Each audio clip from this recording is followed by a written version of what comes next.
Modal tape Rp5.000 jadi bolu tape kukus semontok ini. Kita haluskan dulu ya tape yang udah dibuang sumbunya. Lalu kita masukkan ini bahan satu mixer dengan kecepatan tinggi. Pakai hand mixer dari Idealife deh. Ini low watt dan juga harganya terjangkau ya, nggak gampang panas. Kalau udah mengembang, tambahkan tepung terigu, garam, dan juga susu bubuk. Kita kasih tape yang udah dihaluskan tadi. Lanjut dikasih susu, terus kita mixer dengan kecepatan rendah. Tambahkan minyak sayur, aduk yang rata.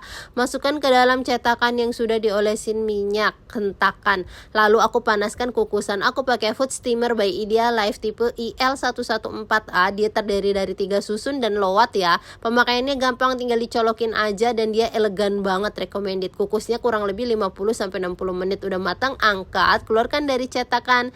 Jadi deh bolu tape 3 telurnya. Ini lembut banget ya, modal tape 5.000. Hasilnya enak banget, kalian harus cobain. Bisa banget ini buat temen ngopi ataupun ngeteh.